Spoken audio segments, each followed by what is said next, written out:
உலகத் தமிழர்களுக்கும் தமிழறிந்த மாந்தர்களுக்கும் தமிழன் தொலைக்காட்சியின் வணக்கம்.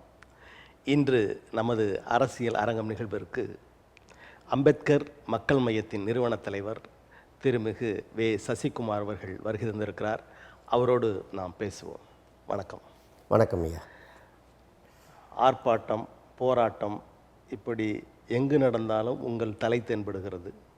இப்போ கூட நீங்கள் சென்னைக்கு, மேட்டூரிலிருந்து சென்னைக்கு வந்திருப்பது ஒரு போராட்டம் காரணமாக அப்படின்னு தெரியுது. என்ன போராட்டம் நடத்துகிறீங்க? எதற்காக அந்த போராட்டம்? இப்போது இந்த பஞ்சமி நிலம் மீட்புக்காக நம்ம தலித் விடுதலை இயக்கத்தினுடைய தலைவர் கருப்பையா அவர்கள் இன்றைக்கி நில நிர்வாக ஆணையர் அலுவலகத்துக்கு முன்னாடி காத்திருப்பு போராட்டம். இன்னும் பிரிட்டிஷ்காரன் நம்மளுக்கு கொடுத்துட்டு போன 12 லட்சம் பஞ்சமி நிலங்களை இந்த மக்கள் பறி கொடுத்துட்டு பட்டியலின மக்கள் தவிக்கிறாங்க.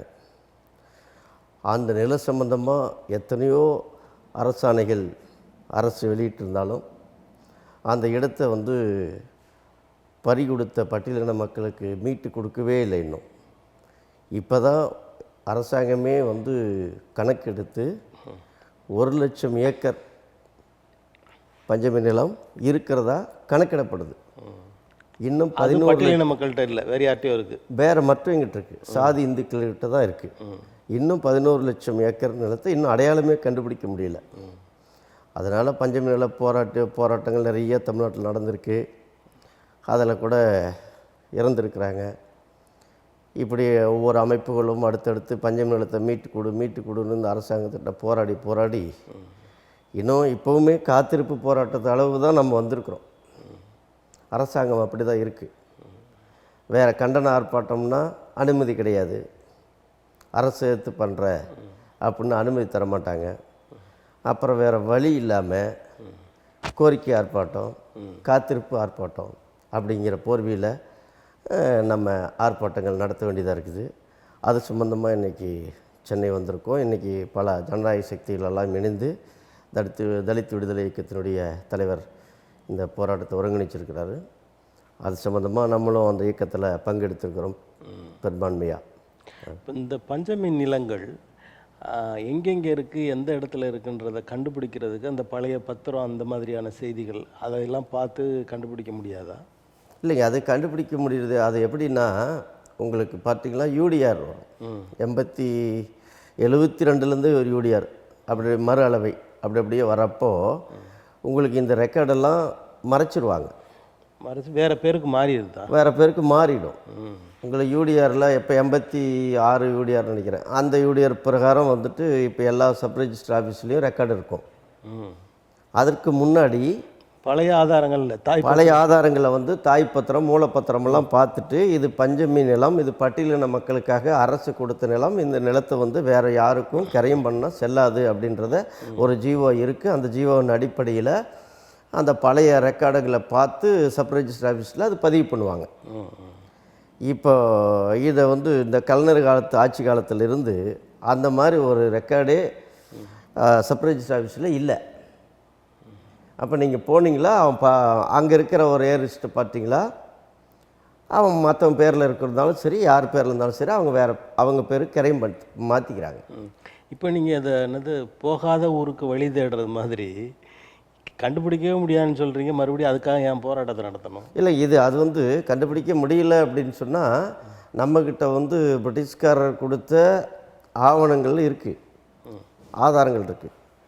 ஆப்பதிவேடு, பழைய ஆப்பதிவேடுகள் இருக்குது. ஆப்பதிவேடுங்கிறது ஒன்றும் மாறாதது தான், மாறாது. இருந்தாலும் இவங்க அதை காட்டுறதில்ல. நம்ம ஒவ்வொரு ஊருக்கும் ஒவ்வொரு டிஸ்ட்ரிக்ட்லேயும் பஞ்சமி நிலங்கள் எவ்வளோ இருக்குதுன்னு சொல்லி நம்மளுடைய தலித் அமைப்பை சார்ந்த பஞ்சமி நில போராட்ட தலைவர்கள்லாம் பட்டியல் எடுத்து வச்சுருக்குறாங்க. அது பிரகாரம் நிறைய ரெக்கார்ட்ஸ் இருக்குது நம்மக்கிட்ட, ஒவ்வொரு டிஸ்ட்ரிக்ட்லேயும் இருக்குது. இப்போ நம்ம அதை வச்சு தான் நம்ம வழக்கு போடுறோம். அதை வச்சு தான் அரசாங்கத்திட்ட நம்ம போராட்டங்கள் இந்த மாதிரி எதையாவது கண்டுபிடிச்சி மக்களுக்கு மீட்டு கொடுத்துருக்கீங்களா? இருக்குது. இப்போ நம்ம சேலம் பக்கத்தில் கூட வேறு ஒரு அமைப்பு இந்த மாதிரி ஒரு வழக்கு போட்டு மீட்டிருக்கு. அது ஒன்றும் பெரிய ரெக்கார்டுகள் கிடைக்கிறது தான் பிரச்சனை, சிரமமாக இருக்குது. வழக்கு போட்டு ஹைகோர்ட் போட்டு சுப்ரீம் கோர்ட் வரைக்கும் போகிறாங்க. அவங்க ஆதிக்க சக்திகள் போகுது. அதை எதிர்கொண்டு நம்ம அதை தொடர்ந்து அந்த வழக்கை வந்து நடத்துகிற அளவுக்கு நமக்கு வந்து பொருளாதார வலிமை இல்லை, மக்களினுடைய ஆதரவு இல்லை. அதனால் ஒரு பிரச்சனையை நம்ம முன்னெடுத்தால் நம்ம பொருளாதார தடையினால் அப்படியே பின்தங்கி நின்றுடும். இதுதான் இந்த மக்கள்கிட்ட இந்த அமைப்புகள்லாம் செய்கிறதுல ஏன் செய்ய முடியலன்னா அது ஒரு காரணமாக இருக்குது. அரசாங்கமே அவங்களுக்கு பக்கபலமாக இருக்கிறதுனால அவங்கள எதிர்த்து நம்மளால் செய்ய முடியல. ஆனால் உறுதியாக நம்ம வெற்றி பெறுவோம். இப்போ இது தவிர்த்து நீங்கள் ஊட்டியில் கூட ஒரு போராட்டத்தை நடத்துனீங்க. அந்த போராட்டத்தின் பின்னணி என்ன? அது எதற்காக அதை நடத்துனீங்க? ஊட்டியில் ஒன்றும் போராட்டம் நடத்தலைங்க. நம்ம வந்து மாவட்ட ஆட்சியரை சந்தித்து மனு தான் கொடுத்துருக்கோம். அது அப்போ மாவட்ட ஆட்சியரை சந்திக்க முடியல, வேறு அலுவலர்கிட்ட வந்து நம்ம கொடுத்துருக்கோம். அதாவது பார்த்திங்களா, ஊட்டியில் கோத்தர் இன மக்கள்னு சொல்லி பழங்குடியின மக்கள், அவங்களுக்கு 1881 பிரிட்டிஷ்காரர்கள் வந்து மேய்ச்சல் நிலம்னு சொல்லி 14,000 ஏக்கர் நிலம் ஒதுக்கியிருக்கிறாங்க. அது பழைய நம்பர் சர்வ நம்பரு 315, புதிய சர்வ நம்பர் 705. அதில் வந்து பதிவேடில் பார்த்தோம்னா 14,000 ஏக்கர். இன்னும் சரியாக சொல்லணும்னா 14,553.17 சென்ட் நிலத்தை மேய்ச்சல் நிலங்களாக இந்த மக்கள் பயன்படுத்திக்கணும் அப்படின்னு சொல்லி பிரிட்டிஷ்கார காலத்தில் ஒதுக்கீடு செய்யப்பட்டிருக்குது. சரி. இப்போ அந்த ஊட்டி அந்த ஏரியாவில் அந்த கோத்தரின மக்களுக்கு இந்த ஃபாரஸ்ட்டுக்கார், அதாவது வனத்துறையினர் என்ன பண்ணுறாங்கன்னா, உங்களுக்கு அவங்கள அப்படியே கொஞ்சம் கொஞ்சமாக நாளடைவில் அப்புறப்படுத்துகிறாங்க. கிட்டத்தட்ட ஒரு 4,000 ஏக்கர் வந்து வனத்துறையினர் ஆக்கிரமிப்பு பண்ணிட்டாங்க. அது வனமாகவே இருக்கா இல்லை கட்டடங்கள் எதுவும் வந்திருக்கா? இல்லை, வனமாக இருக்குது. வனம்னா உங்களுக்கு பார்த்தீங்களா எப்படின்னா, இந்த மக்கள் வந்து மேய்ச்சல் நிலம், அவங்களுக்கு வருமானமே வந்து ஆடு மாடுகளை மேய்ச்சி அதை பால் கறந்து அதனால் வர பொருளாதாரத்தை நம்பி வாழ்ந்துட்டுருக்குறாங்க. இவங்க அந்த இடத்த பிடிக்கிறதுக்கு வந்து வனத்துறையின் ஆக்கிரமிப்பு எப்படி பண்ணுறாங்கன்னா, உங்களுக்கு அங்கே கொண்டு வந்து புலி, சிறுத்தை, கரடி இந்த மாதிரி கொடிய விலங்குகளை கொண்டு வந்து இறக்கி விட்டுறது. அந்த ஆடு மாடெல்லாம் கடிச்சு இவங்களாவே வெளியேற இவங்களாவே வெளியிடுறது. இப்படி கொஞ்சம் கொஞ்சமாக இந்த மக்களை வந்து அப்புறப்படுத்துகிறாங்க. அப்புறப்படுத்தி இவங்க இன்றைக்கி வந்து அந்த இடத்தையும் பறி கொடுத்துட்டு அவங்க வந்து தவிக்கிற நிலைமையாக இருக்குது. இப்போ அது சம்மந்தமாக தான் நம்மக்கிட்ட அங்கேருந்த மக்கள் வந்து தொடர்பு கொண்டாங்க. நம்ம அது சம்மந்தமாக கலெக்டர்கிட்ட நம்ம போயிட்டு அந்த மக்களெல்லாம் அழைச்சிக்கிட்டு போயிட்டு கலெக்டரை நேரில் பார்த்து மனு கொடுக்கலான்ட்டு போனோம். அப்புறம் கலெக்டர் நம்மளை பார்த்தாங்க, எல்லாமே பார்த்தாங்க. கலெக்டர் அலுவலகத்துக்கு வந்துட்டாங்க. ஆனால் எங்களை கலெக்டர் சந்திக்கலை. கலெக்டர் வந்து வெளியில் போயிட்டாங்கன்னு சொல்லிட்டு கலெக்டரை எங்களை பார்க்குறதுக்கு அதை தடுத்துட்டாங்க. அப்போ நம்ம மனு மட்டும் கொடுத்துட்டு வந்திருக்கோம். இப்போ அடுத்து நம்ம எஸ்சி ஆணையத்துக்கு நம்ம புகார் பண்ணியிருக்கிறோம். நம்மளுக்கு அந்த கோரிக்கை என்னென்னா, அந்த மக்களுக்கு பிரிட்டிஷ்காரர் கொடுத்த நிலத்தை அளந்து கொடுக்கணும், மேய்ச்சல் நிலமாக. இந்த தமிழ்நாடு அரசு என்ன பண்ணுதுன்னா, வனச்சட்டம் 2008, 2006, 2008 அந்த சட்டத்தின் பிரகாரம் இவங்க வந்து ஒரு வனக்குழுன்னு சொல்லி வச்சுக்கிட்டு இருக்கிறாங்க. அந்த சட்டத்தின் பிரகாரம் அந்த வனக்குழுவெல்லாம் செல்லாது. அந்த மக்களுக்கு வந்து அந்த சட்டத்தின் பிரகாரம் அவங்க அங்கே இருக்கிற பொருளெல்லாம், மூங்கில் உட்பட பொருளெல்லாம் வெளியில் கொண்டு வந்து அவங்க வியாபாரம் பண்ணலாம், விற்றுக்கலாம். அந்தளவுக்கு அந்த சட்டத்தில் இடம் இருக்குது. ஆனால் அந்த சட்டத்தை இவங்க பயன்படுத்தாத வனக்குழுன்னு சொல்லி அது ஏற்கனவே அந்த வனக்குழு போட்டு இந்த சட்டத்தில் அது முறியடிக்கப்பட்டு விட்டது. அதனால் இந்த இடத்த பிடிச்சிட்டு இந்த மக்களை கொஞ்சம் கொஞ்சமாக அப்புறப்படுத்தி இந்த இனமே இன்னும் கொஞ்ச நாளில் இல்லாத அளவுக்கு ஆகிடும்.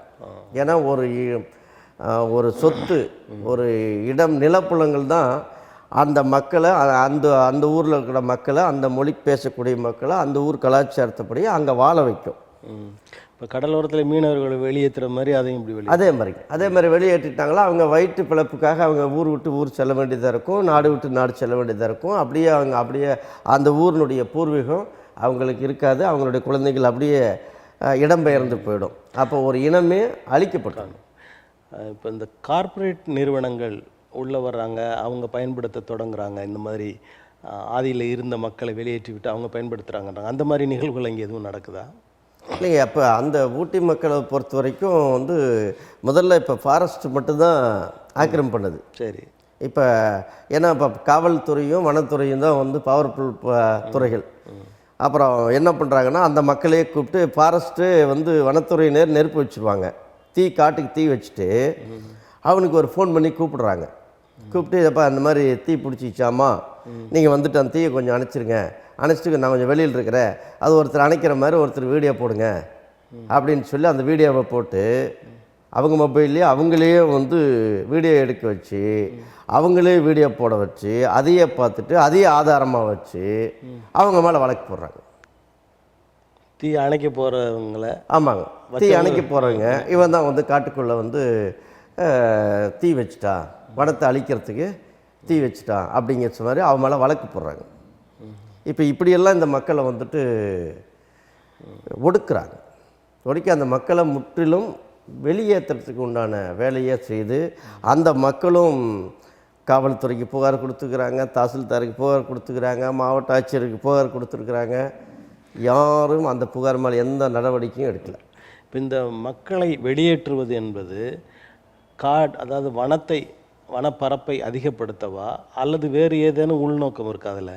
இதில் என்ன உள்நோக்கம், என்ன வெளிப்படையாக வந்துட்டு இவங்க வனத்தை வந்து அதை உற்பத்தியை டெவலப் பண்ணுற மாதிரிலாம் ஒரு ஐடியா கிடையாது. அது ஊட்டி, அது வந்து உதகமண்டலம் தாலுக்கா, கோடை வாழிடம், ஆமாம், வேல்யூ அதிகமான ஏரியா. அப்படியே முதல்ல வந்துட்டு செடி வைக்கிறேன் அது வைக்கிறேன்னு சொல்லி வனத்துறை இவங்களெல்லாம் சுத்தமாக அப்புறப்படுத்திட்டு அப்புறம் ஒரு ஜியோவை போட்டு இதெல்லாம் நீ வச்சுக்க, நீ அதெல்லாம் நீ வச்சுக்கன்னு சொல்லி அவங்க பட்டாப்படுத்தி கொடுத்து நீங்கள் சொன்ன மாதிரி மிகப்பெரிய ஒரு கார்பரேட் நிறுவனங்கள் உள்ள வரத்துக்கு வழிவகை செய்ய வேண்டியது தான் அதனுடைய முதல் கட்டம் தான் இது. இப்போ அந்த வனப்பகுதியோட பாதுகாவலர்களாக இருக்கிற அந்த மக்களை, ஆதிவாசிகள், அந்த மக்களை வந்து வெளியேற்றுவதன் மூலமாக அவங்களோட அந்த கார்ப்பரேட் நிறுவனங்களுக்கு வேலை செய்கிறாங்க அப்படின்னு எடுத்து கண்டிப்பாங்க. ஏன்னா இப்போ அங்கே மக்கள் இருந்தால் அந்த இடத்துல வந்து அந்த வாழக்கூடிய மக்கள் அவங்க ஒரு குலதெய்வத்தை பின்பற்றுவாங்க. அவங்களுடைய முன்னோர்கள் சமாதிகள் அங்கே இருக்குது, அவங்களுடைய வாழ்ந்த இடங்கள்லாம் இருக்குது. அதை அவங்க ஒரு பாரம்பரியமாக அங்கேயே பாதுகாத்துட்ருப்பாங்க. மறுபடி நேரடியாக வந்து அந்த இடத்துல கார்ப்பரேட் நிறுவனம் உள்ளே வர முடியாது. இது மற்ற நம்ம போல் அமைப்புகள்லாம் அதுக்கு அவங்களுக்காக இருப்பாங்க, போராட்டம் ஆர்ப்பாட்டம் பண்ணுவாங்க. அதனால் முற்றிலும் இந்த மக்களை வந்து இந்த மாதிரி கேஸு, இந்த மாதிரி கரடி, புலி, சிறுத்தையெல்லாம் விட்டுட்டு இப்போ அவங்களாவே போயிட்டாங்களா அந்த இடத்த ஈஸியாக வந்து கேப்சர் பண்ணிக்கலாம் இல்லைங்களா? அந்த முடிவில் தான் அரசாங்கம் அவங்களுக்கு வந்து வனத்துறை வந்து ஏவி விட்டுருக்குதுன்னு தான் சொல்லணும். அப்படி தான் இருக்குது. இப்போ நம்ம இந்த சமூக நலம் சார்ந்து பேசுகிறோம். அடுத்ததாக கடந்த தேர்தல், ஈரோடு இடைத்தேர்தல் நடந்தது, அதனுடைய முடிவுகள்லாம் வெளிவந்தது, நீங்கள் பார்த்துருப்பீங்க. உங்களுடைய கருத்து என்னது? ஈரோடு இடைத்தேர்தலை பொறுத்த வரைக்கும் எல்லோரும் தேர்தலில் திமுக வந்து ஆட்சியில் இருக்கிறதுனால அது எந்த ஆட்சி, யார் ஆட்சியில் இருந்தாலும் அவங்க தான் வெற்றி பெறுவாங்க. அது ஏதோ ஒரு சில தவிர மற்ற எல்லாமே பெரும்பான்மை அவங்க தான் ஜெயிப்பாங்க. பணபலம், அதிகார பலம் எல்லாமே இருந்தும் அதை எதிர்த்து சீமான் நின்னார். நாம் தமிழர் கட்சி அது இத்தனையும் தெரிஞ்சும் மற்ற பெரிய கட்சிகள் எல்லாம் கூட ஒரு அரசியல் ரீதியாக பின்வாங்கின்ற நிலையிலும் கூட சீமான் வந்து துணிந்து எதிர்கொண்டு இன்றைக்கி வந்து கிட்டத்தட்ட 25,000 வாக்குகள் வந்து வாங்கியிருக்கிறார். அப்படின்னா அது மிகப்பெரிய ஒரு சாதனைன்னு தான் சொல்ல முடியும். ஏன்னா இது வந்து பார்த்திங்கன்னா திராவிடத்துக்கும் தமிழ் தேசத்துக்கும் உண்டான போட்டி. இப்போ அவங்க சொன்னாங்க வந்து தந்தை பெரியாரை வந்து அவங்க இழிவுபடுத்திட்டாரு, சீமான் இழிவுபடுத்திட்டாரு, அப்போ அவங்க வாக்கு வாங்கவே முடியாது அப்படின்னு அவங்க சொன்னாங்க. திமுக தரப்பில் சொன்னாங்க. சீமான் வந்து நான் அதை விட நான் ஒரு வாக்கு எக்ஸ்ட்ரா வாங்கிடுவேன் அப்படின்னு அவரும் ஒரு போட்டியில் கிடந்த மாதிரி இருக்குது. இருந்தாலும் மக்கள் வந்துட்டு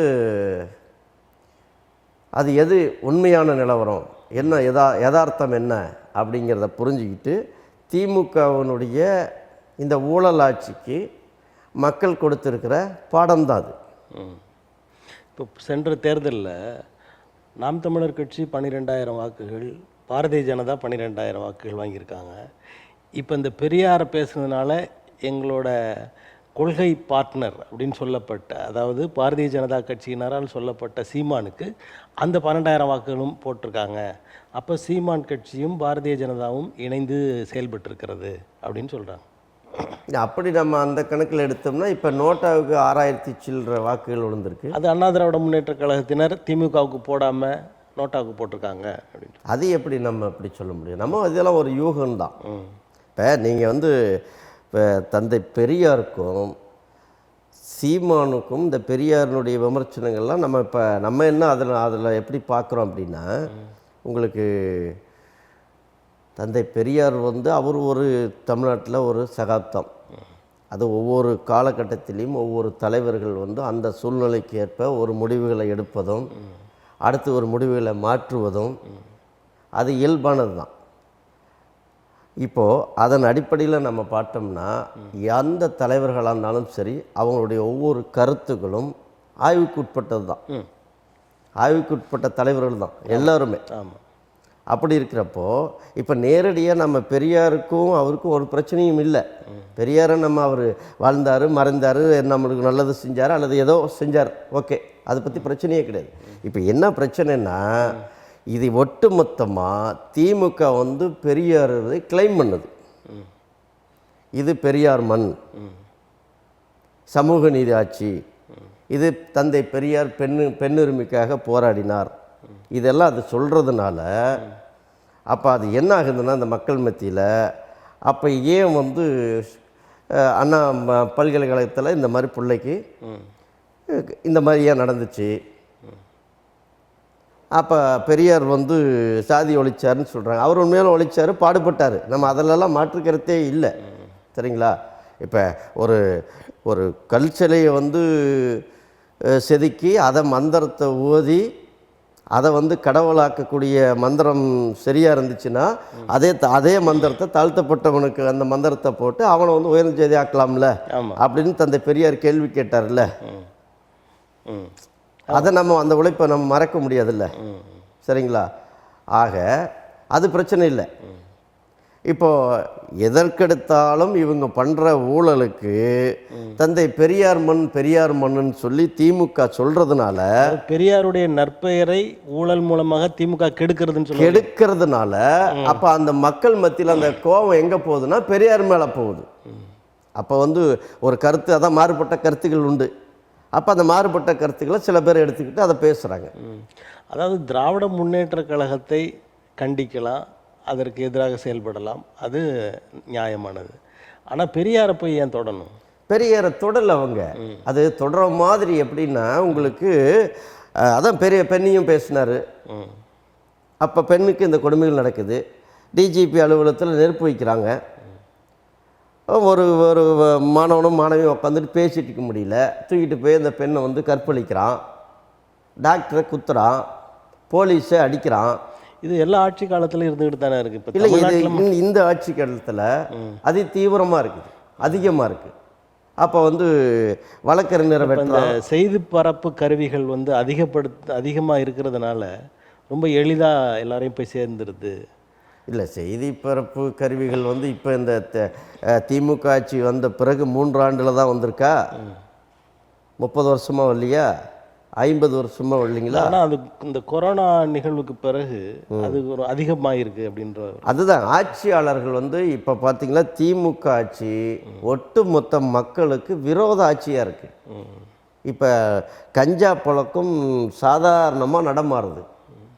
அந்த கஞ்சா போதையில் அவன் போலீஸையே அடிக்கிறான். போலீஸ் தான் நம்மளுக்கெல்லாம் பாதுகாப்பு. போலீஸையே அடிக்கிறான். அப்புறம் என்ன பண்ணுவீங்க? அப்போ அதை கட்டுப்படுத்த முடியல. ஊர் முழுக்க சந்துக்கடை, சாராயக்கடை, கள்ளக்குறிச்சியில் சாராய விற்று பட்டியலின மக்கள் எத்தனையோ பேர் இறந்து போனான். இப்போ பார்த்தீங்கன்னா முழுக்க சொல்லப்போனால் அந்த பட்டியலின மக்களுக்கான விரோதாட்சின்னு நான் சொல்லுவேன். இந்த வேங்கவயல் பிரச்சனை ஏற்கனவே நம்ம இதில் சொல்லியிருக்கோம். இது வந்து இந்த வழக்கு வந்து மீண்டும் அவங்களே செஞ்சாங்க அப்படின்னு கொண்டு வந்து அங்கே நிறுத்திடுவாங்கன்றது நம்ம ஏற்கனவே யூகிச்சு சொன்னோம். இன்றைக்கி அதே நிலைமை தான் இன்றைக்கி இங்கே தமிழ்நாட்டில் இருக்குது. இப்போ இது தொடர்பாக முதல்வரை வந்து விடுதலை சிறுத்தைகள் கட்சி தலைவர் தனியாக போய் சந்திச்சிருக்கிறாரு. என்ன நடக்கும்னு நினைக்கிறீங்க? இல்லை, 2 பேரும் தனியாக சந்திச்சதில் என்ன நடந்துட போகுது உங்களுக்கு? அவ்வளோதான். அது வந்து சிபிசிஐடி விசாரணையில் வந்து அந்த தண்ணியை குடித்தவனே வந்து தண்ணியில் மலத்தை கலந்தான்னு சொல்லி ஒரு அப்பட்டமான ஒரு அறிக்கையை தாக்கல் பண்ணி நீதிமன்றத்தில் இப்படி கொடுத்துருக்கிறப்போ, இதுக்கு பிறகு வந்து சந்தித்து பேசி தான் என்ன தீர்வு வரப்போகுது சொல்லுங்கள்? நியாயம் கிடைக்கல. இல்லை, இந்த திமுக ஆட்சியில் பட்டியலின மக்களுக்கு இல்லை. உங்களுக்கு எப்போது 68 கீழ்வெண்மணி 44 பேர் இப்போ நெருப்பில் தூக்கி போட்டு எரித்து கொண்டாங்களே நெல் உயர்வு கேட்டத்திற்கு, அதே மாதிரி தான் இவங்க ஒவ்வொரு காலகட்டத்திலையும் திமுக ஆட்சியில் ஒவ்வொரு இதுலேயுமே வந்து ஒவ்வொரு ஆட்சி காலத்துலேயும் பட்டியலின மக்களுக்கு விரோதமாக தான் செயல்பட்டுருக்கிறாங்க. ஆனால் திராவிட முன்னேற்ற கழக ஆட்சியில் தான் பட்டியலின மக்களுக்கான திட்டங்கள் நிறைய வகுக்கப்பட்டு அவை எல்லாம் செயல்படுத்தப்படுகின்றன அப்படின்னு அவங்க வந்து பரப்புரை செய்துட்ருக்காங்களே. இல்லைங்களே, அவங்க பரப்புரை செய்வாங்க. இப்போ ஐயா ஸ்டாலின் கூட தான் சொல்கிறாரு, டாஸ்மார்க் ஊர் பூரா விட்டுறாரு, விளம்பரத்துக்கு வராரு, குடிக்காதீங்க, குடியில்லாத பாதையை நான் உருவாக்குவேன் அப்படிங்கிறாரு. இப்போ மக்கள் பார்க்குறவங்களுக்கெல்லாம் வந்து குடிக்க வேண்டாம்னு ஸ்டாலின் சொல்கிறாருன்னு அர்த்தமா?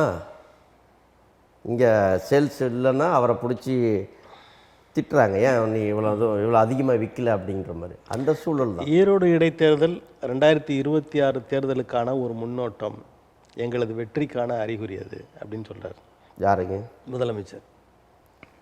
கண்டிப்பாக உங்களுக்கு இப்போ பார்த்தீங்களா 8% வாக்குகள் வாங்கின சீமான் இன்றைக்கி வந்து எவ்வளோ சதவீத வாக்குகள் வாங்கியிருக்காரு, அதை நீங்கள் பார்க்கணும். அதுதான் அது பாரதிய ஜனதா கட்சியோட ஓட்டுன்னு சொல்கிறாங்க. பாரதிய ஜனதா கட்சியை ஓட்டுன்னா அப்போ இவங்க 37 கட்சி கூட்டணி வச்சுக்கிறாங்களே, இவங்க முழுசாரில் வாங்கியிருக்கணும்.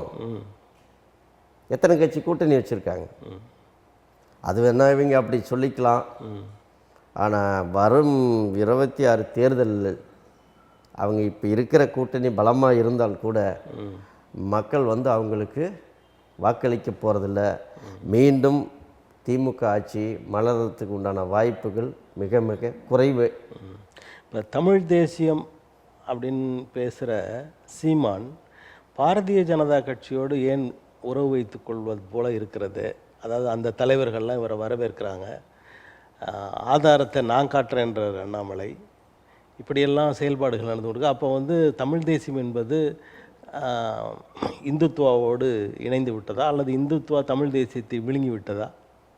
இல்லை, அது பார்த்திங்கன்னா நீங்கள் அதுக்குள்ளே போனோம்னா இன்னும் நிறைய நேரங்கள் தேவைப்படும், நிறைய காலங்களே பேச வேண்டியது இருக்கும். உங்களுக்கு பார்த்திங்களா நமக்கு வந்து திராவிடர் வந்து ஆரியர் எதிர்ப்பு, தமிழர்கள் வந்து திராவிட எதிர்ப்பு, ஆரியர்கள் எதிர்ப்பு. இப்போ மும்முனை போட்டி இப்படி இருக்குதுன்னு வச்சுக்கோங்க. இப்படி தான் இருக்குது. இப்போ ஒவ்வொரு காலகட்டத்திலையும் திமுக தான் பிஜேபியோட நெருக்கமாக இருந்திருக்கு. இப்போ சமீபத்தில் கூட உங்களுக்கு வந்து டெல்லியில் திமுகனுடைய அலுவலகம் திறப்பு விழாவுக்கு டிஆர் பாலு அவர்கள் நேரடியாக போய் அமித்ஷா சந்தித்து கொடுத்துருக்கிறார். சரிங்களா? காயின் வெளியிட்டாங்க, கலைஞர் காயின் வெளியிட்டாங்க. அவங்களோட தான் அவங்க இருக்கிறாங்க, தொடர்பில் இருக்கிறாங்க. நீங்கள் அறிஞர் அண்ணாவே வந்து ஜனசங்கத்தோடு தான் வந்து கூட்டணி வச்சு தான் எலெக்ஷன்லேயே நின்னார் தேர்தலில், இல்லைங்களா? அப்போது இப்போ வாஜ்பாய் ஐயா காலத்தில் கூட கலைஞர் கூட்டாக தான் இருந்தார். அதில் தான் மந்திரி சபையில் கூட இடம் பெற்றாங்க. அப்போ அவர் சீமான் அவர் கூட இருக்காருன்னு இவங்க சொல்கிறதுல எந்த விதத்தில் நியாயம்னே தெரியல. அப்போ இதில் நம்ம இங்கே தமிழ்நாட்டில் இருக்கிற திராவிடர்களோ அல்லது தமிழர்களோ உண்மையாக இல்லை. அதாவது திராவிடமும் பிராமணியமும் ரெண்டுமே ஒன்று தான். நம்ம தமிழ் தேசியம் தான் தனி. தமிழ் தேசியம் பேசுகிறவங்களும் பிஜேபி பின்னாடி போகிறாங்களே, அதுக்கு என்ன காரணம்? இல்லை, பிஜேபி பின்னாடி போகிறாங்கன்னு சொல்ல முடியாது, சில எல்லாரும் போகிறாங்கன்னு சொல்ல முடியாது. இப்போ சீமானே என்ன சொல்கிறாரு, அதாவது இந்த சமூக ஏற்றத்தாழ்வுகளுக்கு காரணமாக இருந்த ஆரியம் பார்ப்பனியத்தை எல்லோரும் நம்ம தமிழ் தேசியம் பேசுகிறவங்க எதிர்க்கிறோம், தமிழர் பண்பாடில் இந்த சாதி இல்லடான்றதை சொல்கிறோம். ஆனால் இவர் என்ன சொல்கிறாரு, எல்லோரையும் சமமாக பார்ப்பவன் பார்ப்பான் அப்படின்னு ஒரு புது இலக்கணத்தை கொடுக்குறாரு. இல்லை, அவர் சில வார்த்தைகள்லாம் வந்து அவர் எப்படி அவராகவே சொல்கிறார், அதெல்லாம் ஒரு ஆய்வுக்கு உட்படுத்தப்படும். ஒவ்வொரு வார்த்தைகளானாலும் சரி, அதுக்கான பொருள் என்ன, அது எப்படி இந்த காலத்துக்கு இது சரியா, அடுத்தது வந்து 100 ஆண்டுகளுக்கு அது எப்படி இருக்கும் அப்படின்ட்டு ஒரு தலைவராக இருக்கிறவங்க ஒவ்வொரு ஸ்டேட்மெண்ட் கொடுக்கும்போது ஒரு தெளிவான ஒரு வார்த்தைகள் தான் நம்ம வெளியில் வெளிவிடணுமே தவிர அவர் ஏதோ அரசியல் நோக்கத்திற்காக வாக்கு வங்கிக்காக. இப்போ உங்கள் பார்வையில் அந்த வார்த்தை அந்த வாக்கியங்கள் சரியில்லை அப்படி அது சரியில்லைன்னு தான் நம்ம சொல்லுவோம். நம்ம வெளிப்படையாக சொல்லுவோம். அது நம்மளா ஒரு எந்த ஒரு வார்த்தைக்கும் ஒரு அர்த்தங்கள்லாம் கற்பிக்க முடியாது.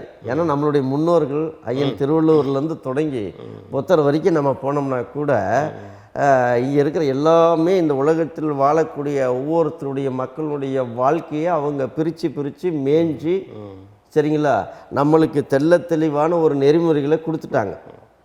நம்ம இன்னும் அதை விட அவங்கள விட நாங்கள் புத்திசாலிங்க, நாங்கள் அறிவாளிங்க, நாங்கள் அதுக்கு விளக்கம் எழுதுகிறோம் அப்படின்னு சொல்லி நம்ம போகிறதுங்கிறது வந்து ஏற்றுக்க முடியாது இருக்குது. இப்போ அண்மையில் ஏற்கனவே 4ஆக பிரிந்து கிடக்கிற அண்ணா திராவிட முன்னேற்ற கழகத்தில் சிறு சலசலப்பு, மிகவும் முக்கியத்துவம் வாய்ந்த ஒரு தலைவர் செங்கோட்டையன் அவர் வந்து சில கருத்துக்களை சொல்கிறாரு. ஏன்னா புரட்சி தலைவரையோ ஜெயலலிதா அவங்க படங்களை போடலை ஒரு பாராட்டு விழாவில் அப்படின்னு சொல்லி ஒரு கலக குரல் வெளியிடப்பட்டிருக்கிறது, வெளியில் வந்திருக்கு. இதை பற்றி உங்கள் கருத்து? இல்லை, அது 4 பிரிவாக பிரிஞ்சு கிடக்கிறதுங்கிறதுல வந்து அது ஒன்றும் பெரிய பிரிவினையெல்லாம் கிடையாது. அதெல்லாம் தேர்தலில் இப்போவே வந்து ஐயா எடப்பாடியார் தலைமையில் ஓரளவு கிட்டத்தட்ட முழுமையாகவே எல்லாம் இணைஞ்சிட்டாங்க. இன்னும் அந்த தலைவர்கள் மட்டும் அப்படி இருக்கிறாங்க தவிர நீங்கள் அந்த மேற்கு பகுதியை சேர்ந்த ஒரு நல்ல எடப்பாடி அவர்களுக்கு சப்போர்ட் பண்ணுறோம் அப்படியெல்லாம் இல்லைங்க. எடப்பாடியார் நம்ம பக்கத்தில் இருந்தாலும் எந்த பகுதியாக இருந்தாலும் அவர் வேறு கிறிஸ்தான் தான். ஒரு அதிமுக நம்மளுடைய அம்பேத்கரிஸ்ட் நம்ம அது சம்மந்தமாலாம் ஒருத்தருக்கு வந்து அப்படி எல்லாம் கிடையாது. நம்ம திமுக ஆதரவாளர்கள் மட்டும்தான் அவங்க அப்படி இருப்பாங்க. நம்ம அப்படி இருக்க வேண்டிய அவசியமும் இல்லை, அப்படி நம்ம இல்லை. சரி. ஆனால் பார்த்தீங்களா, நீங்கள் அந்த ஐயா செங்கோட்டையனை சொல்லியிருக்கிறது காரணம் என்னன்னு பார்த்தீங்களா, அவங்க வந்து அத்திக்கடவு அவிநாசி திட்டத்தை நிறைவேற்றின அந்த மக்கள், விவசாய மக்கள், ஐயா எடப்பாடியாருக்கு வந்துட்டு ஒரு பாராட்டு விழா நடத்தணும்னு சொல்லி அவங்க முடிவெடுக்கிறாங்க.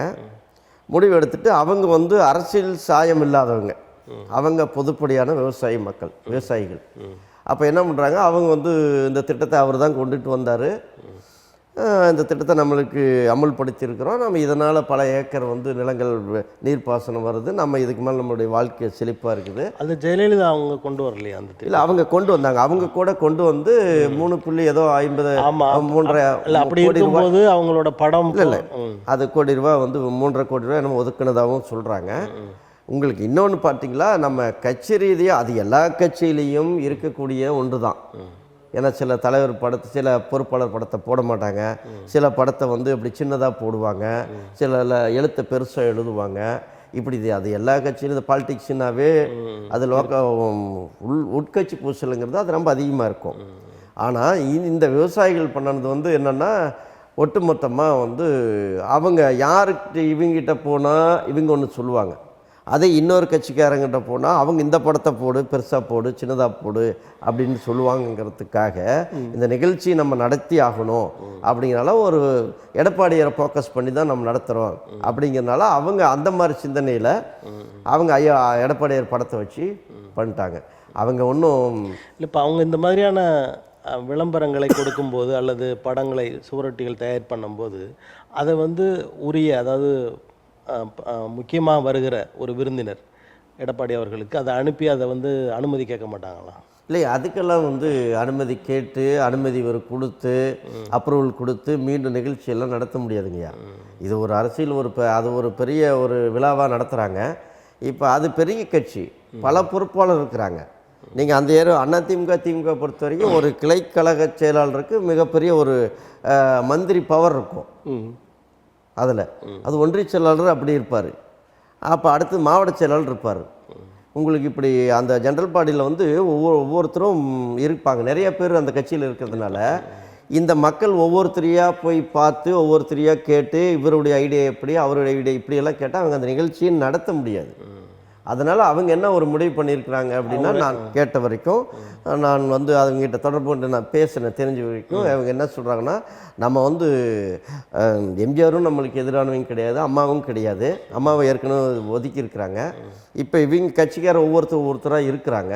அதனால் நம்ம எல்லாத்திட்டையும் கலந்து பேசி நமக்கு நேரம் இல்லை, இவங்கெல்லாம் சரி வரப்போ இந்த விவசாயிகள்லாம் ஒன்றும் சேர்றதில்ல. அப்போ எங்களுக்கு ஒரு பெரிய சிரமமாக இருக்குது. அதனால் வந்து ஒரு விழாவை நடத்தி முடிச்சணுன்ற ஒரே நோக்கத்தோடு தான் நாங்கள் அதை செஞ்சோமே தவிர, எங்களுக்கு எல்லோரும் தேவை தான். அப்படியே நாம் இருந்தாலும் கூட அது தவறு, இப்போ தான் எங்களுக்கு புரியுது, அது தவறு தான் நாங்கள் ஏற்றுக்கிறோம், இதை பற்றி எல்லாம் ஒன்றும் இல்லைங்கன்னு சொல்லி அந்த விழா எடுத்தவங்களே பேசுகிறாங்க. இப்போ இந்த விவசாயிகளுக்கு இருந்த புரிதல், உங்களுக்கு இருக்கிற இந்த புரிதல் செங்கோட்டையனுக்கு இல்லையா? அல்லது செங்கோட்டையன் இதெல்லாம் தெரிந்திருந்தும், இதெல்லாம் அதை அவர் அனுமானித்திருந்தும் கூட இதை ஒரு சிக்கலாக வெளியே கொண்டு வருவது என்பது அதற்கான எதுவும் உள்நோக்கம் இருக்கிறது அப்படின்னு நினைக்கிறீங்களா? இல்லை, அது வந்து பார்த்திங்களா, அவரும் வந்து எம்ஜிஆர் காலத்துலேருந்து அவர் அரசியல்வாதியாக இருக்கார், அரசியல் பண்ணியிருக்காரு, அம்மா காலத்துலேருந்து இருக்கார். இப்போ அவர் அப்படிங்கிறப்போ ஒவ்வொருத்தருக்கும் ஒவ்வொரு இந்த அரசியல் சீனியாரிட்டிங்கிறது ஒன்று பார்ப்பாங்க எல்லாருமே. அது ஒரு கௌரவ பிரச்சனையாக பார்க்குறாங்க. சசிகலா அவர்கள் பதவி ஏற்க முடியாது என்ற நிலையில் செங்கோட்டையன் தான் முதல்வர் ஆவார் அப்படின்னு ஒரு எதிர்பார்ப்புலாம் இருந்தது. அந்த இருந்தது அந்த அளவுக்கு அவரும் வந்து இருந்தவர் தான். அப்புறம் இடையில் அது மாறிடுச்சு. சில பேர் வந்து அவர் வேண்டான்னு சொல்லிட்டாருன்னு கூட சொல்கிறாங்க. அப்போ இதெல்லாம் ஒரு சாதாரண ஒரு விஷயம் தாங்கய்யா. இது வந்து உட்கட்சிக்குள்ளே ஒரு அப்படி இல்லைன்னா அப்புறம் எப்படி கட்சியாக இருக்க முடியும்? இப்போ இது தவிர்த்து கோகுல இந்திரா அவங்க வந்து ஒரு கூட்டத்தில் பேசியிருக்காங்க, அதாவது கட்சி கூட்டத்திலேயே. அந்த செய்தி வெளியில் வந்திருக்கு. என்னென்னு கேட்டிங்கன்னா, நாங்கள் இந்த மாவட்டம் தென் சென்னை மாவட்டத்துக்கு பொறுப்பாளராக அவங்கள போட்டிருக்காங்க. இவங்க மத்திய சென்னையில் இருந்தால் கூட அங்கே எதுவும் அவங்க வந்து தாக்கத்தை ஏற்படுத்தாமல் எந்த பிரச்சனையிலும் போகாமல் தென் சென்னை மித்திரம் கவனிச்சிட்ருக்காங்க. எங்களோட பணத்தை கூட போடலை, இது யாருடைய நிர்பந்தம் அப்படின்லாம் பேசுகிறாங்க. இல்லை, அதுதான் நம்ம சொன்ன மாதிரி இது வந்து ஒவ்வொரு தேர்தல் பொறுப்பாளர் போடுவாங்க, மண்டல செயலாளர் இருப்பாங்க, பகுதி செயலாளர் இருப்பாங்க, இந்த மாதிரி நிறைய இது இருப்பாங்க. அவங்களுக்கும் இவங்களுக்கும் நேரடி தொடர்பு இருக்காது. இப்போ அந்த அம்மா வந்து அவங்க கேட்குறதே ஒன்றும் நம்ம தவறுன்னு ஒன்றும் சொல்லலை. ஆனால் இதெல்லாம் வந்து அந்த பொதுவாக விழா எடுக்கிறவங்களுக்கு கட்சி பொறுப்பாளர்கள் இவங்கள பார்க்கணும், அவங்கள பார்க்கணும் அப்படின்றதெல்லாம் அவங்களுக்கு சரியான ஒரு புரிதல் இல்லாததான் இருந்திருக்குமே தவிர வேணும்னு இல்லை. எடப்பாடி பழனிசாமி அவர்கள் இந்த மாதிரி தொடக்க காலங்களிலே இருந்து கொண்டிருக்கிற பெரிய தலைவர்களின் படத்தை போட்டு அவர்களை இன்னும் பெரிய அளவில் கொண்டு போகக்கூடாது அப்படின்ற ஒரு ரகசிய உத்தரவை எதுவும் போட்டிருக்காரோ அப்படின்னு சிலர் சந்தேகப்படுறாங்க. இல்லை, அப்படி எப்படி போடுவாங்க? ஒரு தலைமை பண்பு இருக்கிறவங்க வந்து மற்ற எல்லாத்தையும் வேண்டான்னு புறக்கணிச்சுட்டு அவங்க எப்படி ஒரு தலைவராக இருக்க முடியும், தலைமை பண்பில் இருக்க முடியும்? இப்போ ஜெயலலிதா இருந்தாங்கல்ல, அந்த மாதிரி நான் மட்டும்தான் அப்படின்ற ஒரு அந்த அம்மா கூட நான் மட்டும்தான் சொல்லி இருந்துச்சுன்னு சொன்னாக்கா அவங்க நிர்வாகம் வேறு. அப்போ அவங்க யாரையும் ஒன்றும் எல்லாத்துக்கும் உண்டான இடத்த கொடுத்துட்டாங்க, அவங்களுக்கு உண்டான அதிகாரத்தை கொடுத்தாங்க. அவங்க யாரோ இருந்தவங்களாம் மந்திரி ஆக்குனாங்க, அதை அழகு பார்த்தாங்க. அப்படிங்கிறப்ப இது மிகப்பெரிய ஒரு அரசியலில் தான் அதிமுக கட்சிங்கிறது மிகப்பெரிய திமுகவோட கிட்டத்தட்ட ஒரு 20 லட்சம் உறுப்பினர் அதிகமாக இருக்கிற கட்சி. அப்படிங்கிறப்ப இதெல்லாம் ஒரு சாதாரண விஷயமாக தான் இருக்குமே தவிர இதெல்லாம் ஒரு பெரிதாக நீங்கள் சொன்னீங்க அந்த 20 லட்சம் உறுப்பினர்கள் அதிகமாக உள்ள கட்சின்னு. இடையில பார்த்தா இப்போ மதுரையில் ஒரு வட்ட செயலாளர் வாக்காளர் பட்டியலில் என்னென்ன பேர்கள் இருக்கோ அவங்களுக்கெல்லாம் உறுப்பினர் அட்டையை தயார் பண்ணி வச்சுருந்ததா சொன்னாங்க. அதை கண்டுபிடிக்கப்பட்டு அவரை வந்து எடுத்திருக்காங்க. இந்த மாதிரி செயல்பாடுகளை செய்து தான் உறுப்பினர் உயர்வை காட்டுறாங்களா அவங்க? இல்லை, நாம் சொல்கிறது எம்ஜிஆர் காலத்துலேருந்தே நம்ம சொல்கிறோம். அப்போல்லாம் இந்த மாதிரி அதெல்லாம் இல்லை. அது எம்ஜிஆர் காலத்துலேருந்தே வந்து திமுகவோட அதிமுக உறுப்பினர்கள் அதிகம் அப்படிங்கிறதா வரும். இது ஏதோ ஒரு இடத்துல வந்து இந்த மாதிரி ஒரு இது நடந்திருக்கலாம். அது வலுவான கட்சிகள். இப்போ எம்ஜிஆர் மறைந்த பிறகு, அம்மையார் மறைந்த பிறகு அடுத்தது இப்போ இவர் கையில் வந்திருக்கு. அப்போ அப்போ இருக்கிற இளைஞர்கள்லாம் இப்போ விஜய்ன்னு சொல்லி இப்படிலாம் கொஞ்சம் பிரிஞ்சு போகிறா. அது எல்லா கட்சிக்கும் உண்டான லாஸ் தானே தவிர அதிமுகவுக்கு மட்டும் அது வந்து வாக்கு சதவீதம் குறைஞ்சிருக்குன்னா நம்ம சொல்ல முடியாதுல்ல. இப்போ திராவிட முன்னேற்ற கழகம் அடுத்த முறை 2026 ஆட்சிக்கு வராது அப்படின்னு நீங்கள் உறுதியாக சொல்கிறீங்க. இப்போ யார் வருவா? இல்லை, இப்போ நம்ம என்ன அடுத்து பொறுத்து வந்து பார்க்கணும். இப்போ கூட்டணி, இப்போ விஜய் வந்திருக்காரு, தாவேகா, தமிழக வெற்றி கழகம் வந்திருக்கு. இப்போ சீமான் கூட கூட்டணி கூட போடலாம். இப்போ ஏடிஎம்கேவோட அனைத்து இந்திய அண்ணா திராவிட முன்னேற்ற கழகத்தோட அவங்க கூட்டணி அமைக்கலாம். இப்போ அது வந்து திமுக கூட்டணியை விட பலமான கூட்டணி வந்து எடப்பாடியார் அமைப்பார். அமைச்சு அடுத்த ஆட்சி அண்ணா திராவிட முன்னேற்ற கழகம் உறுதியாக 100% நம்ம சொல்ல முடியும். அனைத்து இந்திய அண்ணா திராவிட முன்னேற்ற கழகம் 2026 ஆட்சியை பிடிக்கிறதுல எந்தவித சந்தேகமும் இல்லை. இப்போ விஜய் வந்து என் தலைமையில் தான் அப்படின்னு சொல்கிறாரு. ஆனால் அண்ணா திராவிட முன்னேற்ற கழகம் அவங்க தலைமையில் தான் பண்ணுவாங்க, எப்பவும் விட்டு கொடுக்க மாட்டாங்க அப்படின்ற சொல்ல அவங்க இணைவதற்கான வாய்ப்புகள் குறைவு அப்படின்னு சொல்லப்படும். இல்லை, விஜய் வந்து அவர் நிலைப்பாட்டை மாற்றி தான் ஆகணும். ஏன்னா நீங்கள் ஏற்கனவே இருந்த ஐயா விஜயகாந்த் கூட அப்படி தான் தனியாக நின்னார், ஒரு எதிர்க்கட்சியருக்கு வந்தார். அதுக்கு பிறகு வந்து வர முடியாது. அதனால் இவர் தனித்து நின்னால் அவர் கட்சியை நடத்தவும் முடியாது, ஸ்டாண்ட் பண்ண முடியாது. ஏன்னா இவங்கெல்லாம் வந்து அரசியலில் எல்லாம் பழம் தின்னு கொட்டை போட்டு அந்த கொட்டையை மறுபடியும் வந்து செடியாயிருச்சு, மரமாக்கணவங்க இவங்க இந்த கட்சிக்காரங்க. அதை மத்தியில் வந்து அவருக்கு ஒரு ரசிகர் கூட்டத்தை வச்சுட்டு, ரசிகர் கூட்டம் பெருசாக இருக்கு இல்லைன்னு சொல்லவில்லை, அவங்களெல்லாம் அரசியல் படுத்துறது வந்து நிறைய கஷ்டங்கள் இருக்குது, சிரமங்கள் இருக்குது. அதை தாண்டி அதை வாக்கு அரசியலாக மாற்றுறதுங்கிறது வந்து அவ்வளோ சாதாரண விஷயங்கள் இல்லை. அதன் அடிப்படையில் நம்ம பார்க்குறப்ப அவர் வந்து கூட்டணி அதிமுகவோட கூட்டணி சேர்றது தான் சரியான அரசியல் யுத்தியாக இருக்கும். அதுதான் அவருக்கு சரியான ஆப்ஷன். இப்போ தொடக்க காலத்தில் பிரசாந்த் கிஷோர் வந்து மோடியோட வெற்றிக்காக வியூகம்லாம் அமைத்து செயல்பட்டார். அதன் பிறகு திமுக வெற்றிக்காக அங்கே வந்து செயல்பட்டார்.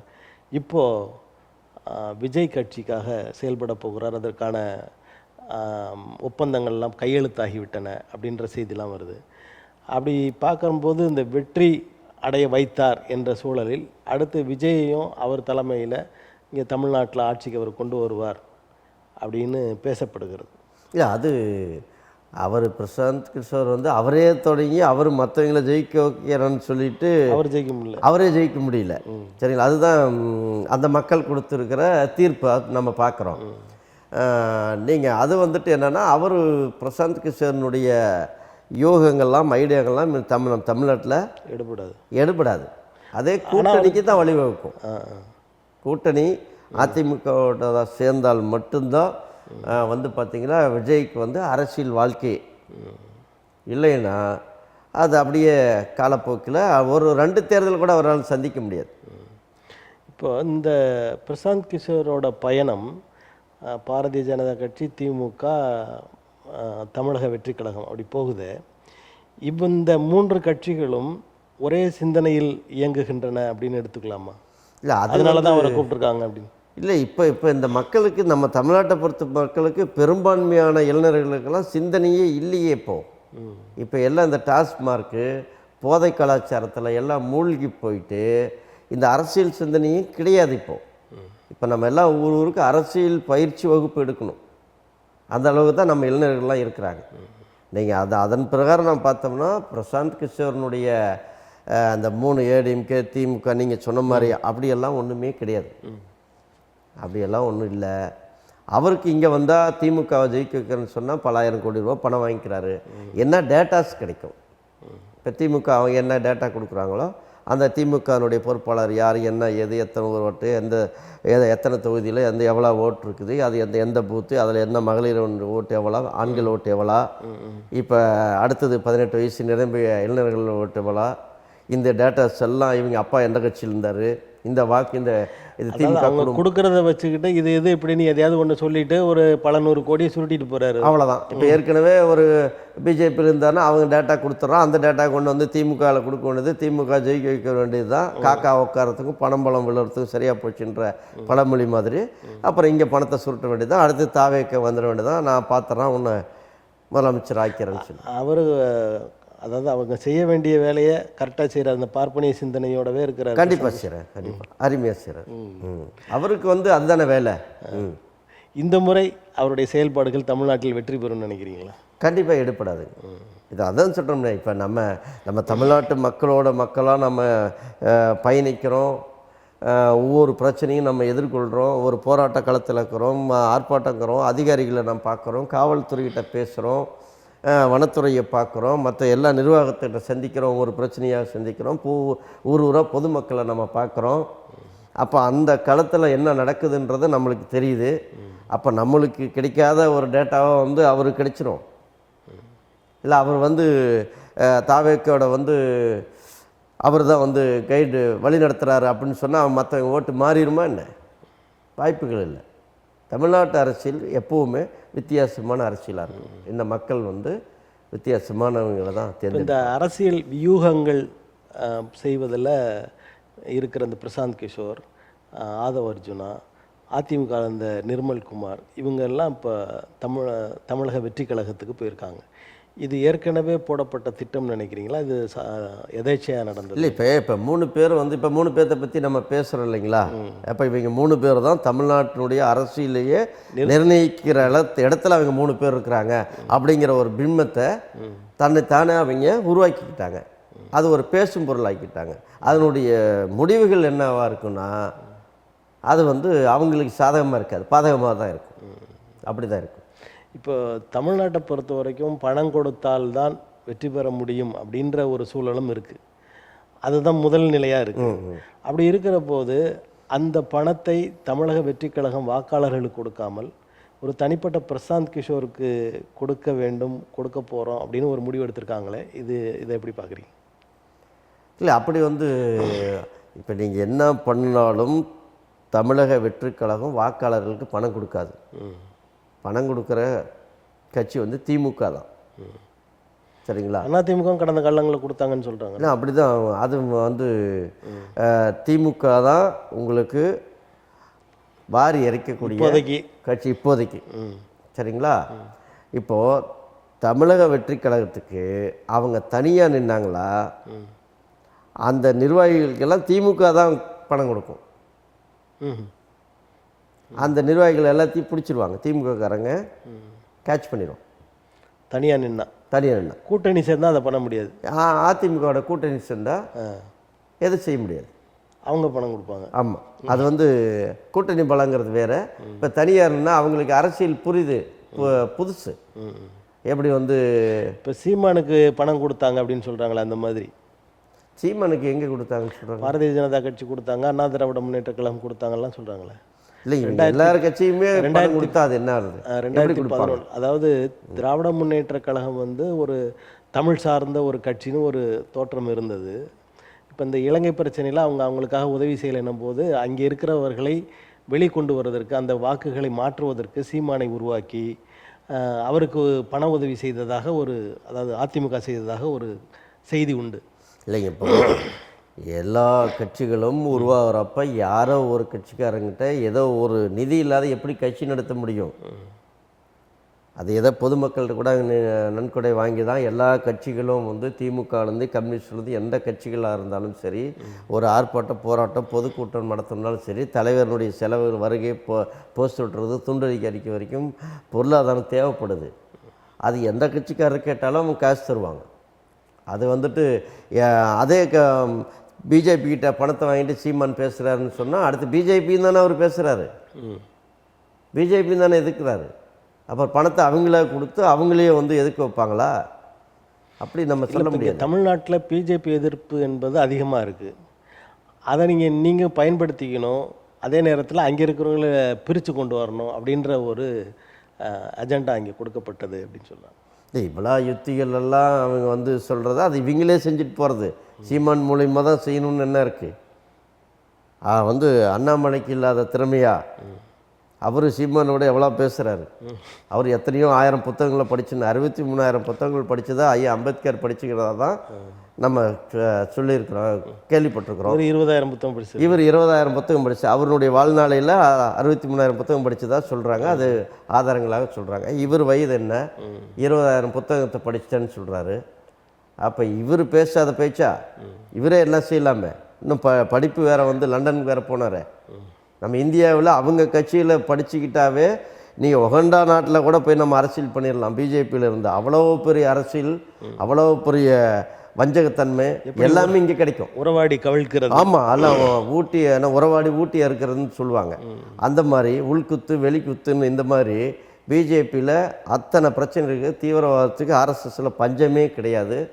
இங்கே படிப்பு படித்தா உலகம் முழுதும் எங்கே வேணாலும் போய் அரசியல் பண்ணலாம். ஏன் அவர் இங்கேருந்து லண்டன் போகிறார். இப்போ தமிழ்நாட்டில் இன்னொரு கட்சி கால் வைக்கிறது. புதுச்சேரியில் இருக்கிற என்ஆர் காங்கிரஸ் தமிழ்நாட்டுக்கு வரப்போகிறது. அவரே சொல்லியிருக்காரு, நாங்கள் வந்து தமிழகத்தில் இந்த தேர்தலில் களத்தில் இறங்க போகிறோன்னு. அவங்களும் தமிழக வெற்றி கழகமும் கூட்டணி வைக்க போகிறார்கள் அப்படின்னு ஒரு செய்தி வருது. இந்த செய்தியின் மூலமாக அது உண்மையானால் அவங்களுடைய நிலைப்பாடு எப்படி இருக்கும், அவங்களுடைய வெற்றி முகம் எப்படி இருக்கும்னு நினைக்கிறேன்? புதுச்சேரி மாநிலம் நம்ம ஒரு சிறிய மாநிலம், யூனியன் பிரதேசம். அதில் வந்துட்டு அவங்க அது எப்படி திமுக அதிமுக எல்லாம் புதுச்சேரியில் எப்படி இருக்கிறாங்களோ, கர்நாடகா ஆந்திரா கேரளாவிலலாம் ஒரு அமைப்பு ஒரு ரெண்டு பேர் பொறுப்பாளர் இருக்கிறாங்களோ, அந்த மாதிரி நிலைமையை வந்து எட்டலாம்ங்கிறதுக்காக புதுச்சேரி காங்கிரஸ் வந்து தமிழ்நாட்டுக்குள்ளே இப்போ அறிமுகமாக நுழையுது. இப்போ அதுக்கு முன்னாடி அதாவது மருத்துவர் ராமதாஸ் அவர்களுக்கும் ரங்கசாமி அவர்களுக்கும் ஒரு கமுக்கமான உடன்பாடு இருந்தது. அதாவது பாமக அங்கே வரக்கூடாது, இவர் இங்கே வரக்கூடாது அப்படின்ற ஒரு உடன்பாடு இருந்துச்சு.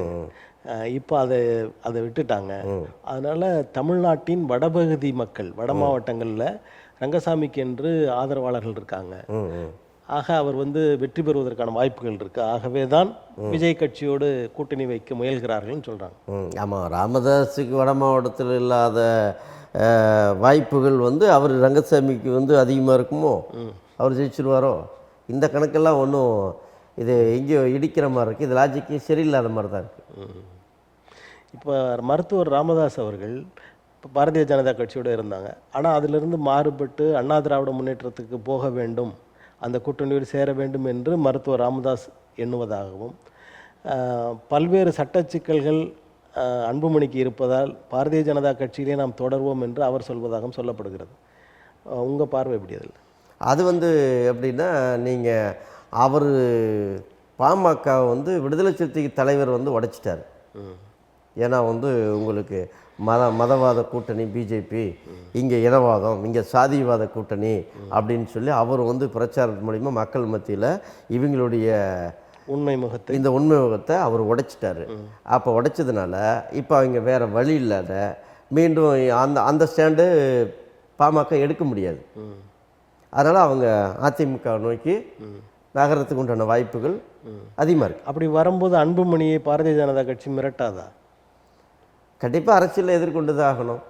உங்களுக்கு அப்படி மிரட்டுற வாய்ப்புகளும் இருக்கும், மிரட்டும். பாஜக எல்லாத்தையும் மிரட்டுது, அன்புமணி மட்டுமா மிரட்டுது? எல்லாத்தையும் மிரட்டி தானே பார்க்குது. அதுதானே வேலை. அது நேரடியாக வர்றதில்லையே, பின்கதவு வழியாக வருது, மிரட்டி பார்க்குது, அப்படி தான் உள்ளே வருது. இப்போது தமிழக வெற்றி கழகம் அண்ணா திராவிட முன்னேற்ற கழகத்தோடு கூட்டணி சேராத நிலையில் பாட்டாளி மக்கள் கட்சி அண்ணா திராவிட முன்னேற்ற கழகத்தோடு கூட்டணி வைத்தால் அதன் வெற்றி வாய்ப்பு எப்படி இருக்கும்னு நினைக்கிறீங்க? வெற்றி வாய்ப்பு வந்து வெற்றி எப்படி வரும் உங்களுக்கு? பாட்டாளி மக்கள் கட்சியினுடைய அவங்கெல்லாம் வந்து வாக்கு சதவீதம் சரிஞ்சு போய் அவங்க வேறு ஏதாவது இதுக்கு மேலே அதிமுக திமுக இரண்டு பெரிய கட்சிகளோட கூட்டணி சேர்ந்தால்தான் பாமகவே பிழைக்கிற கண்டிஷனில் இருக்குது. அப்படிங்கிறப்ப இவங்க இன்னொரு தத்து பிள்ளையை எடுத்து அவங்க என்ன பண்ண போகிறாங்க? வாய்ப்பு இல்லை. இப்போ தமிழ்நாட்டில் வாக்குகள் குறைந்து போகிற கட்சிகள் அப்படின்னு யாரை நினைக்கிறீங்க? எந்தெந்த கட்சியை நினைக்கிறீங்க? குறைந்து போனால் சுத்தமாக வந்து மதிமுக, அதுக்கு வாக்கே இல்லை ஆயிடுச்சு. அடுத்த இடத்துல வந்து பாமக இருக்குது. அப்புறம் தேமுதிகலாம் குறைஞ்சது தான் இருக்குது. இனிமேல் அவங்க வளர்வதற்கான வாய்ப்பு இல்லைன்றீங்க? எதுங்க? இந்த மாதிரி கட்சிகள் வளர்வதற்கான வளர்றதுக்கு உண்டான வாய்ப்புகளை வந்து இன்னும் அவங்க அந்த கட்சியினுடைய தலைமை வந்து ஊராக போய் கட்டமைக்கணும், இளைஞர்கள்ட்ட பேசணும், ஆர்ப்பாட்ட போராட்டம் மக்கள் பிரச்சனையை எடுத்து பேசணும். வேங்கவயல் பிரச்சனை, இந்த மாதிரி தலித் பட்டியலின மக்களுக்கு, அது எந்த மக்களாக இருந்தாலும் சரி, அந்த மக்களுக்கு இந்த தமிழ்நாட்டில் நடக்கிற கொடுமைகளை எதிர்த்து போராடணும். அப்போ தான் வந்து அந்த மக்களுக்கு 4 பேர் வந்து இப்போ ஈரோடு தேர்தலில் தமிழ் தேசியத்தை வலியுறுத்துகிற சில அமைப்புகள் கட்சிகள் இவங்கெல்லாம் சேர்ந்து ஒரு வேட்பாளர் நிறுத்தினாங்க, வெண்ணிலா அப்படின்ற ஒருத்தங்க. ஆனால் அவங்க ஒரு பெரிய அளவிற்கு அவங்களுக்கான வாக்குகள் இல்லையே. அப்போ தமிழ்நாட்டில் தமிழ் தேசியம் எடுபடலையா? இல்லை நீங்கள் அந்த ஒரே ஒரு தொகுதியை வச்சு எலெக்ஷனில் நேரடியாக நின்றுட்டு அதை பார்த்து நம்ம தமிழ் தேசிய அடிப்படையிலாம் சொல்ல முடியாது. இப்போ ஒரு சோற்றுக்கு ஒரு பானை சோற்றுக்கு அது தேர்தல் களத்தையாக நம்ம பார்க்க முடியாது. தமிழ் தேசியம் அப்படிங்கிறது வந்து வெறும் தேர்தல் களமாகவே நம்ம பார்க்க முடியாது. இன்னும் நம்ம தமிழர்கள்ன்ற உணர்வு இன்னும் நிறைய பேர்த்துக்கு நம்ம ஊட்ட வேண்டியது இருக்குது. இப்போ தமிழர் யார், திராவிடர் யார் அப்படின்ற ஒரு கேள்வி, அந்த கேள்விக்கு இன்னும் நம்மளுக்கு விடை கிடைக்காது இருக்குது. அப்போ நம்ம இப்படி போகிறோம், இவர் தமிழ் குடும்பம்னு பார்க்குறோம், அவர்கிட்ட பேசுகிறப்ப அந்த குடும்பத்தில் ஒருத்தர் பிறமொழிக்காரராக இருக்கிறாரு. இப்போ இந்த தமிழ் தேசியம் திராவிடம் என்பதை ரொம்ப பெருசாக காண்பிக்கிறாங்க, அதுக்கு ரொம்ப எதிர்முகத்தை எல்லாம் காமிக்கிறாங்க. அது கிடையவே கிடையாது. தமிழ் என்ற ஒரு மொழியில் பிறந்தது தான் மற்ற மொழிகள், அவங்களாம் தான் சேர்ந்து தான் அது திராவிடம். அப்படின்ற போது ஒரு தாய் வயிற்று பிள்ளைகள் இவங்களை ஏன் எதிர்ப்பாக பேசுகிறீங்கன்னு கேட்குறாங்க. அப்போ தமிழ் தேசியம் சரின்னு சொல்லிட்டு வந்துருங்க, ஒரு தாய் பிள்ளை தானே, அப்போ வாங்க. அப்புறம் எதுக்கு திராவிடர் கழகம்? அவங்களுக்காக இந்த மொழிவழி மாநிலங்கள் இல்லை, இப்போ அவங்களுக்கு என்று மொழிவழி மாநிலங்கள் பிரிக்கப்பட்டு விட்டன. அப்படின்ற போது தமிழ்னு மொத்த தமிழ்நாடுன்னு வர முடியாத சூழலில் அவங்க இருக்காங்க. ஆனால் தமிழ்ல இருந்து பிரிந்தவர்கள் தான் அப்படின்னு அவங்க நினைக்கிறாங்க. இப்போ நம்ம அவங்கள ஒன்றும் சொல்லலையே. இப்போ நம்ம தமிழ்நாட்டில் தமிழ் தேசியம் தான் பேசணும், நீங்கள் தமிழில் தான் இருக்கணும், நாங்கள் தான் இருக்கணும், நீங்கள் அப்படி எதுவுமே யாருமே எதுவுமே சொல்லவே இல்லையே. இப்போ நம்ம என்ன கேட்குறோம்னா, தமிழர்கள் ரைட்டு ஒரு அடையாளங்கள் ஒன்று. அப்போ எதை வச்சு பிரிக்கிறோன்னா, நம்ம ஒரு தாய்மொழி அதை வச்சு நம்ம சொல்கிறோம். ஆனால் அவங்க வந்து வீட்டில் வந்து தெலுங்கு மொழி பேசக்கூடியவர்கள் வீட்டில் தெலுங்கு பேசுகிறாங்க, எனக்கு தாய்மொழி தமிழ் தான் அவங்க சொல்லட்டுமே. இல்லை, தமிழோட ஒரு பிள்ளை தான் தெலுங்கு அப்படின்றாங்க. இப்போ வந்து திருமணம் பண்ணி கொடுத்தோன்னா ஒரு குடும்பத்தில் ஒரு பையனை இன்னும் ஒரு தனி குடித்தனம் வைக்கிறது இல்லையா, அந்த மாதிரி தெலுங்கு ஒரு தனி குடி. அப்போ அந்த அந்த அந்த பிள்ளை வந்து தமிழ் மொழி தானே பேசணும். தமிழ் மொழி பேசலாம், ஆனால் ஒரே குடும்பத்தோட ஒரு வீட்டில் இருக்க முடியல, அதனால இன்னொரு வீட்டில் இருக்காங்க. அப்போ மொழி மாறி போகிறது, பேச்சு வழக்கு மாறி போகிறதுன்ற மாதிரி. அப்போ இப்படியெல்லாம் ஒரு கற்பனையாக இப்படியெல்லாம் கட்டி அந்த மொழியை வந்து வளர்த்தி அந்த மொழியினுடைய அடையாளத்தில் தான் நான் இருப்பேன், அதுதான் என்னுடைய மொழி, ஆனால் இது வந்து என்னுடைய தேசம், நான் தான் உங்களை ஆளுவேன் அப்படின்னு சொல்கிறது நாங்கள் ஏற்றுக்கல. இப்போ சீமான் சொல்கிறது வந்து யார் வேணாலும் இருங்கன்னு சொல்கிறாரு, சரிங்களா. அவர் அது இருக்கிறதுக்கு சொல்கிறதுக்கு அவருக்கு அதிகாரம் இருக்குதான்னு இல்லை, சரிங்களா. இது எல்லாருமே வந்து இருக்கக்கூடியதான், எல்லாருமே இங்கே வாழலாம், அதெல்லாம் ஒன்றும் பிரச்சனை இல்லை. நம்ம அதை தான் பார்க்குறோம். தமிழ் தேசியம் பேசுகிறோன்னா நீங்கள் அந்த ஈரோடு இடைத்தேர்தலில் மட்டும் வச்சு தமிழ் தேசியம் தோற்றுருச்சுன்னு சொல்ல முடியாது. நன்றி. இவ்வளவு நேரம் உங்களது கருத்துக்களை தமிழன் தொலைக்காட்சி வாயிலாக தந்தமைக்கு எங்களது நன்றி. நன்றிங்க.